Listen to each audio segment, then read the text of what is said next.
Lobos del Cala. La Torre Oscura 5. Por Stephen King.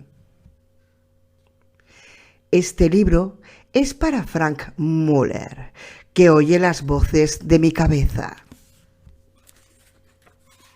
Señor, lo nuestro es el plomo. Steve McQueen, en Los Siete Magníficos. Primero vienen las sonrisas, luego las mentiras, lo último son las balas. Roland de Chains, de Gilead. La sangre que corre por tus venas, corre por las mías. Cuando me miro en un espejo, es tu rostro el que veo. Toma mi mano, apóyate en mí. Somos casi libres, pequeños trotamundos. Rodney Crowell. Prólogo. Arruinado. 1. Tian había sido bendecido, aunque pocos granjeros hubieran utilizado esa palabra, con 3 tierras. Campo de la Vera, en el que su familia había cultivado arroz desde tiempos inmemoriales. Campo del Camino, donde el K. Janfors había cultivado aguaturmas, calabazas y maíz durante los mismos largos años y generaciones. E Hijo de Puta, un terreno ingrato en el que solo cultivaba rocas, ampollas y esperanzas truncadas. Tian no era el primer Janfors decidido a sacar lo que fuera de las 8 hectáreas de detrás de la casa familiar. Su abuelo, a pesar de tener la cabeza muy lúcida para todo lo demás, estuvo convencido durante toda su vida de que allí había oro. La madre de Tian también aseguraba que allí se podría cultivar porín, una especia muy preciada. La monotomanía particular de Tian era la madrigal. Por descontado que el madrigal crecería en Hijo de Puta. Allí seguro que tenía que crecer y se había hecho con un costal de semillas y su buen penique que le había costado, en el momento que escondía las tablas de su habitación. Lo único que quedaba por hacer antes de la siembra del año siguiente era arar la tierra de Hijo de Puta, algo que era muy fácil de decir. El clan Janfors había sido bendecido con ganado, incluidas 3 mulas, aunque solo a un loco se le ocurriría utilizarlas en Hijo de Puta. Lo más probable es que la bestia sobre la que recayera la desgracia de llevar a cabo aquella tarea acabara tirada en el suelo con las patas rotas o muerta a causa de las picaduras antes del mediodía de la primera jornada.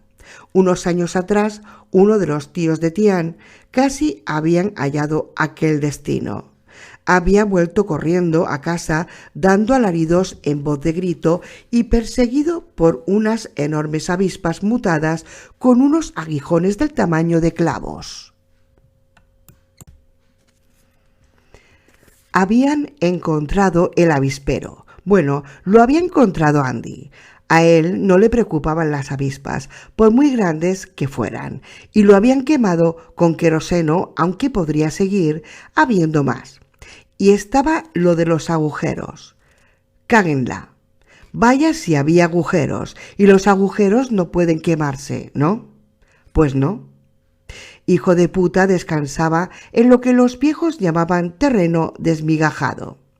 En consecuencia, estaba tan plagado de agujeros como de pedruscos, por no mencionar una cueva, como mínimo de la que emanaban corrientes de aire nauseabundo y putrefacto, a saber qué espectros o parlanchines acecharían en la oscuridad.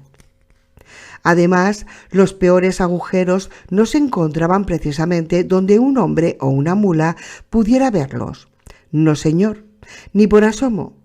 Los chascapiernas se ocultaban siempre en bancales de maleza y hierba alta de apariencia inofensivos. La mula lo pisaba, se oía un chasquido seco como si se tronchara una rama y a continuación la pobre bestia caía al suelo con la boca abierta y los ojos entornados, rebuzando su agonía a los cielos. hasta que acababas con un sufrimiento, claro está, y los animales de labranza eran muy preciados en Cala Bryn, Sturgis, incluso los de encauzados. Por consiguiente, le arrebaba el cabestro a su hermana y araba con ella. No había razón para no hacerlo. Tía era una arrunada, por tanto servía para poco más. Era grande, los arrunados solían alcanzar una envergadura considerable, y se prestó a ello. Que Jesús hombre la bendiga. El viejo amigo le había tallado un árbol de Jesús al que llamaba cruz y fijo, y tía lo llevaba a todas partes. En aquellos momentos la cruz se balanceaba de un lado a otro, rebotando en la piel sudorosa de tía mientras ella tiraba del arado mediante un arnés de piel sin curtir atado a los hombros. Tras ella, guiando el arado cogido a las estebas de resistente fustaferro y a su hermana mediante las correas del yugo, Tian gruñía, jalaba y empujaba cuando la hoja del arado se hundía y estaba a punto de quedar atorada. Estaban a finales de tierra llena, pero en Hijo de Puta hacía tanto calor como si estuvieran en pleno verano. El peto de tía estaba oscuro, húmedo y se le pegaba a las largas y rollizas piernas. Cada vez que Tian volvía la cabeza para apartarse el cabello de los ojos, una lluvia de sudor salía disparada de la mata de pelo. «¡Arre, mala bestia!», gritó. «Aquella piedra es un rompearados. ¿Estás ciega?». «Ni ciega ni sorda, solo arrunada». Terció hacia la izquierda y jaló con fuerza. Tras ella, el empeñón propulsó a Tian hacia adelante, con una sacudida del cuello, y se raspó la pantorrilla contra otro pedrusco, uno que se le había pasado inadvertido y que el arado, de milagro, había esquivado. Al tiempo que sentía los primeros cálidos regueros de sangre correr pantorrilla abajo hasta el tobillo, se preguntó, y no era la primera vez, qué tipo de locura poseía a los Jadfords, que siempre les hacía salir al campo. En lo más hondo de su corazón sabía que el madrigal no se cultivaría mejor que el porín, aunque la hierba del diablo se arraigaba muy bien. Ea, si hubiera querido podría haber hecho que las 8 hectáreas florecieran de aquella mierda. Sin embargo, el truco era mantenerla lejos, siempre una de las primeras tareas en tierra nueva. El arado torció a la derecha y el nuevo empeñón casi le desencajó los brazos a Tian. «¡So!», exclamó Tian. «Tranquila, muchacha, si me los arrancas, a ver cómo me van a volver a crecer». Tía volvió su ancho, sudoroso e inexpresivo rostro hacia el vasto cielo emplomado de nubes bajas y graznó una risotada. Jesús hombre, pero si incluso sonaba como una mula, aunque era una risotada humana. Tian se preguntó, pues a veces no podía evitar hacerlo si aquella risa significaba algo. ¿Comprendía lo que le estaba diciendo o solo respondía al tono de su voz? ¿Alguno de los arrunados? «Buen día, Saí», dijo una voz potente y monótona a sus espaldas. El que había hablado hizo caso omiso del grito de sorpresa de Tian. «Gratos días y que sean largos en la tierra. Estoy aquí de vuelta de un paseo bastante agradable. A su servicio». Tian dio media vuelta y se encontró frente a Andy, frente a sus 2 metros y pico, y casi acabó de morros en el suelo cuando su hermana dio otro de sus gigantescos y tambaleantes pasos hacia adelante.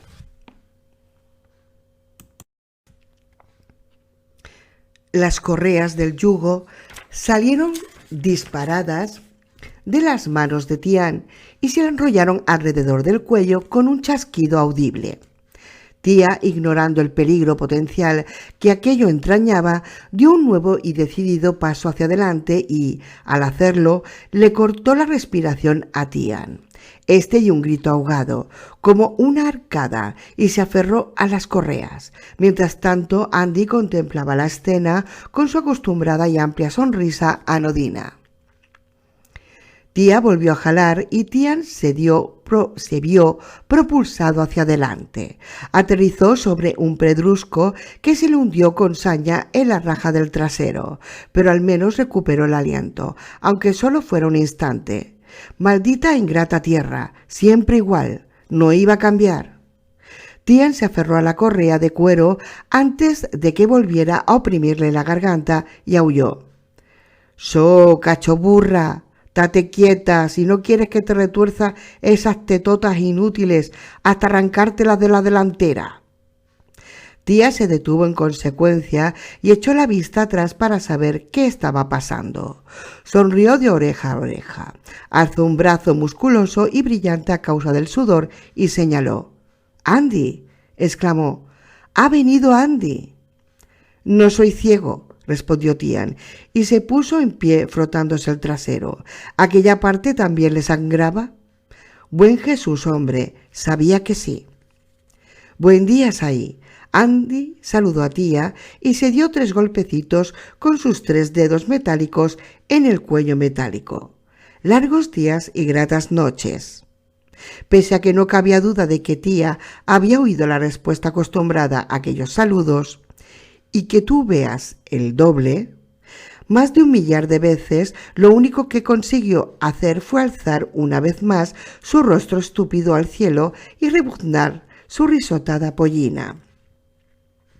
A Tian lo asaltó una punzada de dolor, no en los brazos, ni en el cuello, ni en el ultrajado trasero, sino en el corazón.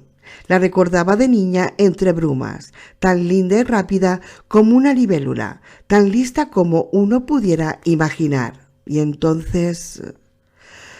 No obstante, antes de que pudiera dar fin al pensamiento, tuvo una premonición. El corazón le dio un vuelco. La noticia habría de llegar mientras me encuentro aquí fuera, pensó.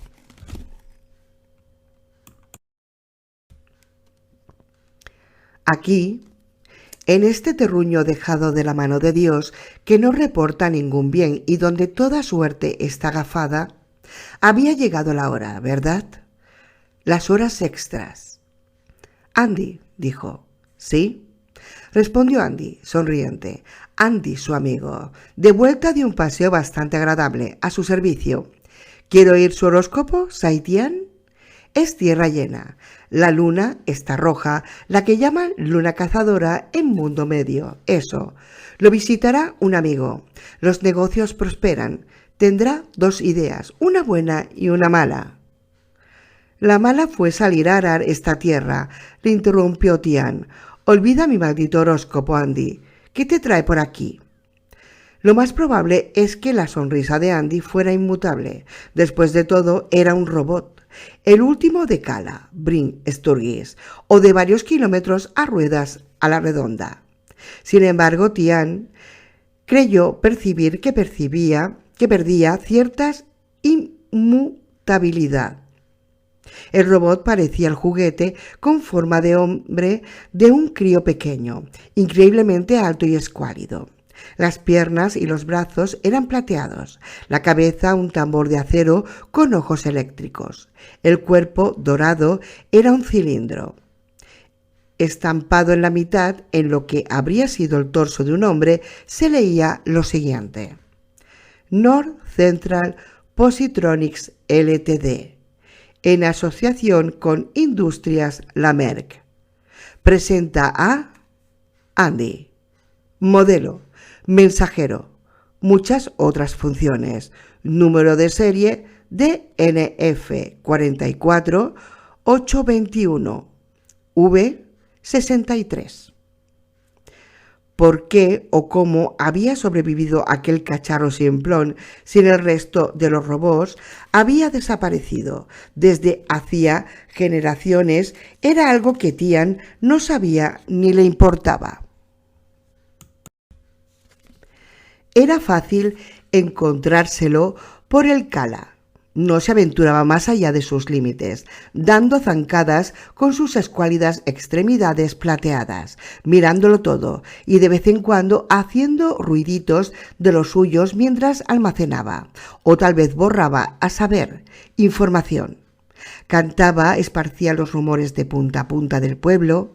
Andy, el robot mensajero, era un andarín incansable y parecía que lo que más le gustaba era decir el horóscopo, aunque el pueblo en general opinaba que poco tenían de fiables. Sin embargo, otras de sus funciones sí la tenía, una de gran significación. ¿Qué te trae por aquí, saco de luces y tornillos? Contesta. ¿Se trata de los lobos? ¿Bajan de tronido? Tian se quedó allí, con la vista clavada en el estúpido rostro sonriente y metálico de Andy, mientras el sudor se enfriaba sobre su piel, deseando con toda el alma que el cacharro respondiera que no, y que se volviera a ofrecer para decirle el horóscopo, o tal vez para cantar. El hada Yo del maíz verde, con su veintena o treintena de estrofas. No obstante, lo que Andy respondió con su sempiterna sonrisa fue: «Sí, Saí». «Por amor de Cristo y Jesús hombre», exclamó Tian. Según le había comentado el viejo amigo, aquellos dos nombres correspondían a lo mismo, pero nunca se había preocupado de profundizar en la cuestión. «¿A cuánto están?» «A una luna de días antes de que lleguen», contestó Andy, sin dejar de sonreír. «¿De llena a llena?» «Más o menos, Saí». 30 días, entonces, día arriba, día abajo, 30 días para los lobos, y no tenía sentido esperar que Andy estuviera equivocado. Nadie se explicaba cómo podía saber el robot que bajaban de tronido con tanta antelación a su llegada, pero lo sabía, y nunca se equivocaba. «Me cago en ti por las malas noticias que traes», gritó Tian, y se enfureció al detectar el temblor de su voz.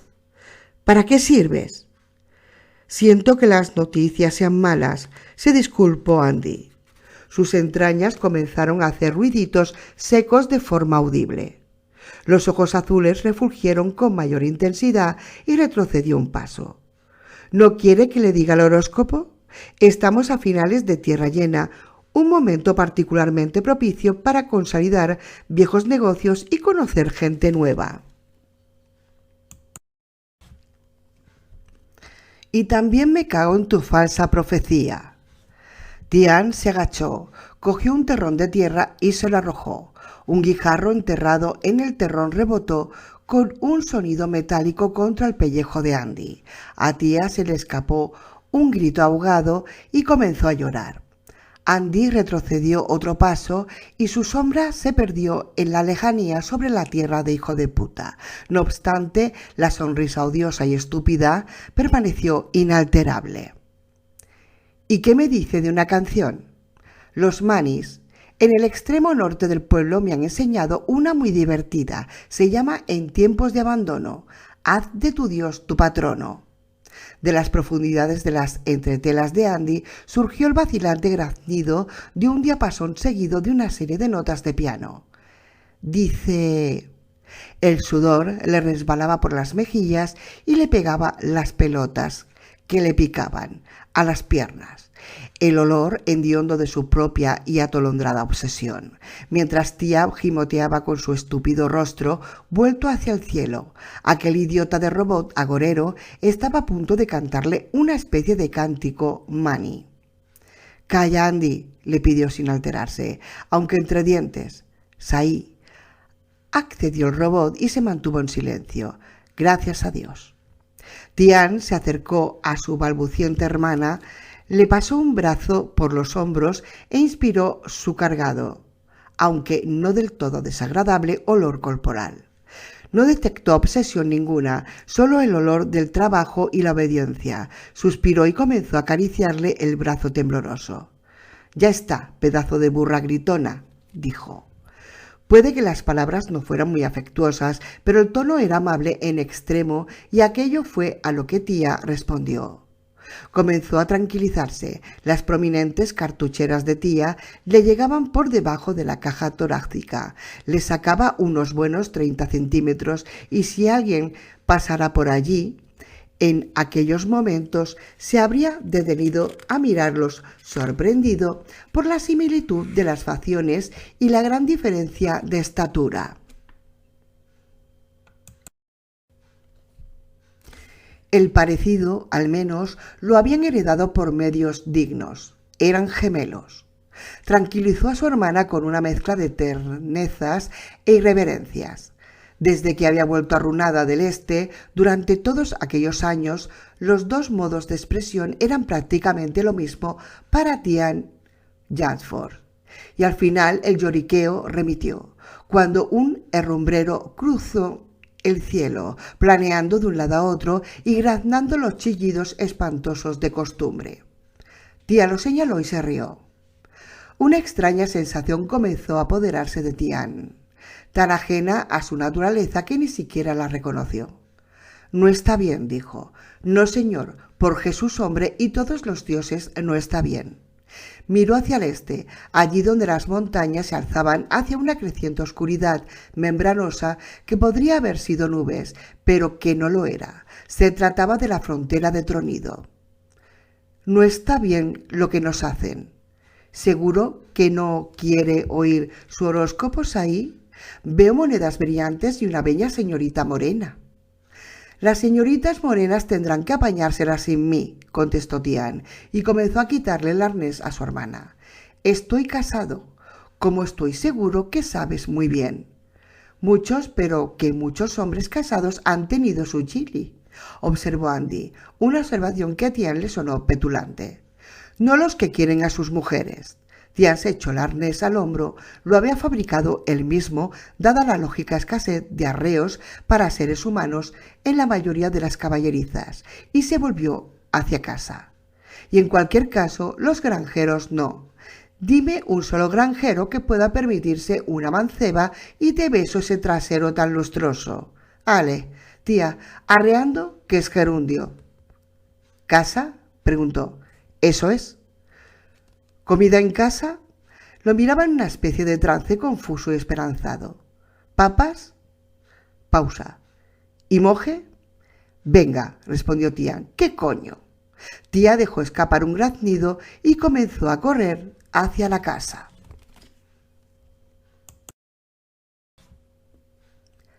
2. Thalia Jadford no vio volver ni a su marido ni a su cuñada de hijo de puta. No oyó a Tía sumergir la cabeza repetidamente en el tonel que recogía el agua de lluvia junto al establo y luego resoplar espumarajos como un caballo. Thalia estaba en la cara sur de la casa, tendiendo la colada y vigilando a los chiquillos. No se dio cuenta de que Tian había vuelto hasta que lo vio mirándolo a través de la ventana de la cocina. Le sorprendió verlo allí y aún más su aspecto. Su rostro había adoptado un tono pálido y ceniciento, salvo por dos brillantes borrones de color que coronaban sus mejillas y un tercero que refulgía en mitad de la frente como una marca grabada a fuego. Devolvió las pocas pinzas que llevaba en la mano a la cesta de la ropa y se dirigió hacia la casa. «¿Ande vas, ma?», preguntó Hedon. «¿Ande vas, mamá?», se hizo eco Hedda. «A vosotros no os importa», respondió aquella. «Vigilad vuestros manitos». «¿Por qué?», protestó Hedda. Había hecho de aquel gemido toda una ciencia. Uno de aquellos días lo alargaría más de la cuenta y su madre le propinaría un pescozón que la dejaría en el sitio. «Porque sois los mayores», respondió. «Pero ni una palabra más, Hedda Jadford». «Nosotros los vigilaremos, ma», intervino Hedon. Siempre tan solícito, su Hedon. Tal vez no tan listo como su hermana, pero la inteligencia no lo era todo, ni mucho menos. «¿Quieres que acabemos de tender la ropa?» «Hedon», Volvió a quejarse su hermana con aquel gimoteo tan irritante. Sin embargo, Thalia no tenía tiempo para ellos. Les echó un vistazo a los otros, Liman y Alía, que tenían 5 años, y Aarón, que tenía 2. Aarón estaba sentado desnudo en el suelo, chocando alegremente 2 piedras entre sí. Era una excepción, no tenía gemelo, y había que ver cómo la envidiaban las mujeres del pueblo por aquello, porque Aarón siempre estaría a salvo. No obstante, los otros, Gedón y Geda, Liman y Lía, de pronto cayó en la cuenta de lo que podía significar que Tian estuviera en casa a media mañana. Pidió a los dioses que no tuviera razón, pero cuando entró en la cocina y vio cómo contemplaba a los niños, sus temores se vieron casi confirmados. «Dime que no se trata de los lobos», le pidió con voz desesperada y seca. «Dime que no». «Sí», respondió Tian. 30 días, dice Andy, de luna a luna. Y ya sabes que Andy nunca... Antes de que pudiera continuar, Thalia Jafford se llevó las manos a las sienes y lanzó un alarido. En el patio, Geda se levantó de un salto. Se hubiera puesto a correr de inmediato hacia la casa, pero Gedón la retuvo. «No se llevará a niños tan pequeños como Liman y Lía, ¿verdad?», le preguntó. «A Geda y a Gedón tal vez, pero a mis pequeñines no, ¿verdad? Por favor, pero si aún les queda medio año para cumplir los 6. «Los lobos se los han llevado de hasta 3 años y lo sabes», repuso Tian. Abría y cerraba las manos, las abría y las cerraba. Aquella sensación en su interior seguía intensificándose, aquella sensación que era algo más que rabia. Thalia lo miró mientras las lágrimas comenzaban a resbalar por sus mejillas. «Tal vez ha llegado el momento de decir que no», sugirió Tian con una voz que apenas reconoció como la suya. «¿Cómo?», preguntó en un susurro. «¿Cómo vamos a hacerlo? Por todos los dioses». «No sé», contestó. «Ven aquí, mujer, haz el favor». Se acercó a él, lanzó una última mirada por encima del hombro a sus 5 hijos en el patio trasero, como si quisiera asegurarse de que seguían allí, de que los lobos no se los habían llevado todavía, y cruzó la sala de estar. El abuelo estaba sentado en la silla del rincón, junto a una chimenea apagada, con la cabeza inclinada, dormitando, mientras un hilillo de baba le caía de la boca desdentada de labios retraídos. El establo se veía desde la estancia. Tian acercó a su mujer a la ventana y apuntó en aquella dirección. «Mira», dijo, «¿te das cuenta, mujer? ¿Lo ves bien?» Por supuesto que los veías. La hermana de Tian, de 2 metros de alto, se había bajado los tirantes del peto y los grandes pechos relucían a causa del agua del tonel con la que se los estaba refrescando. En el quicio de la puerta del establo estaba Zalman, el hermano de Thalia. Medía casi 2,15 metros, grande como Lord Perth, alto como Andy y tan inexpresivo como la chica.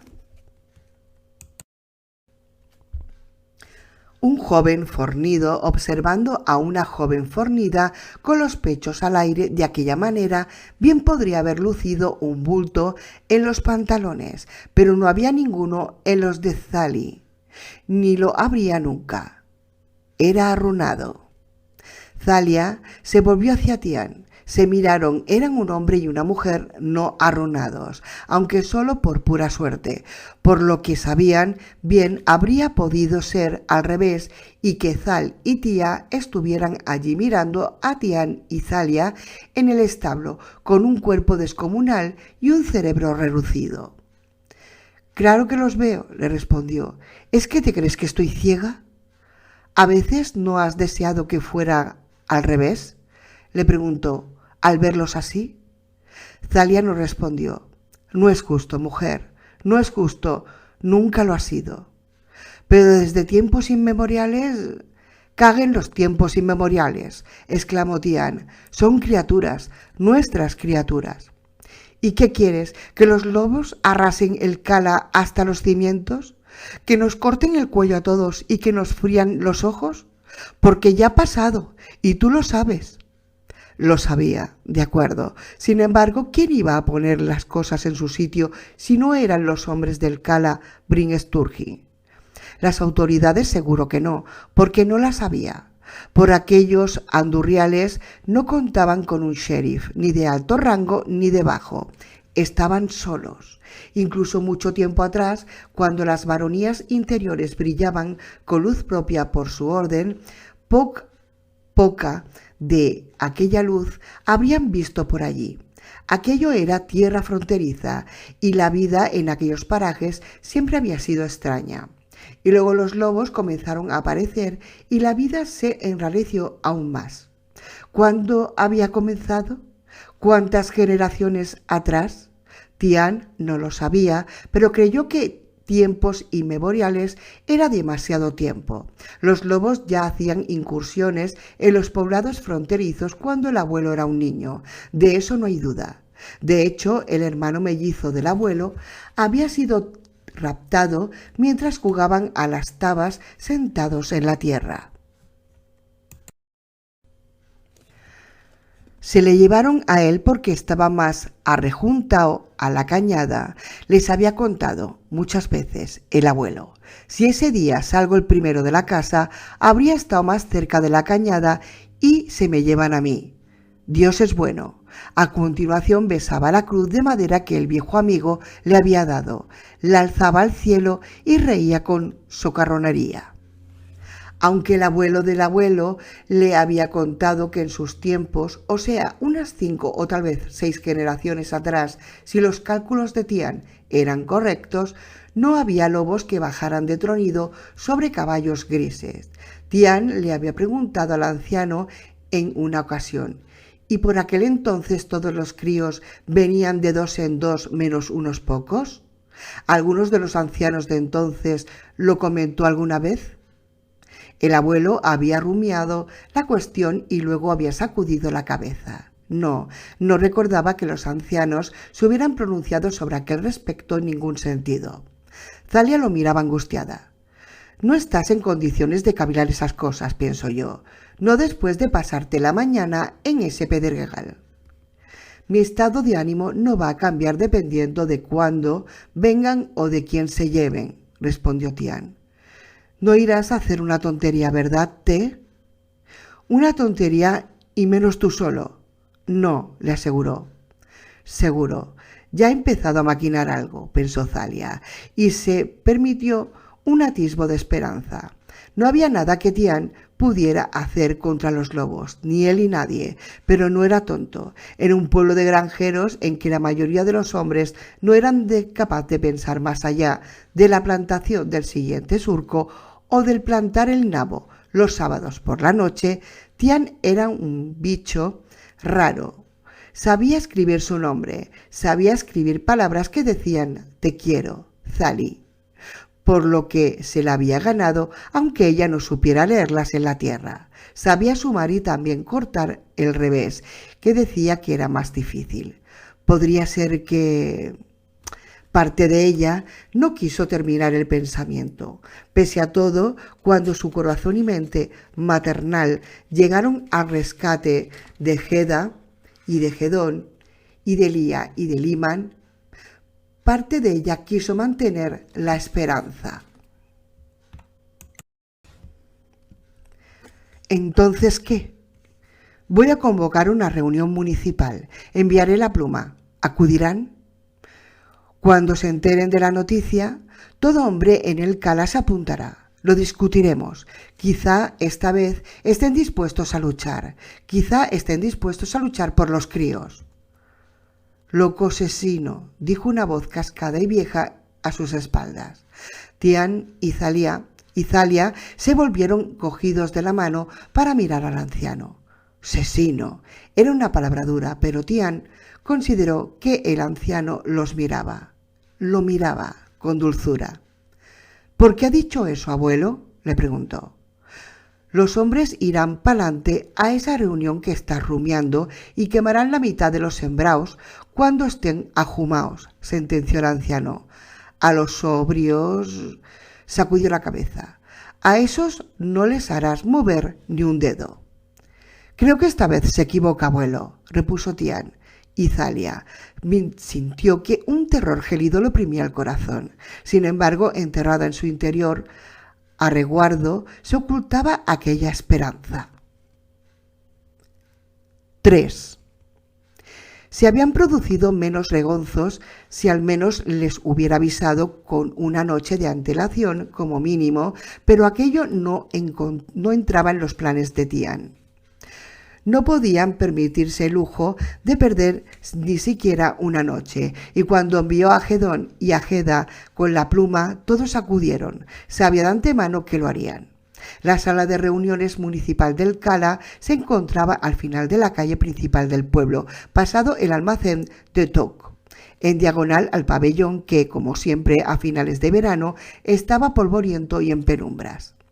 No faltaba demasiado para que las lugareñas comenzaran a decorarlo para la siega, aunque en el Cala nunca se había celebrado demasiado la noche de la siega.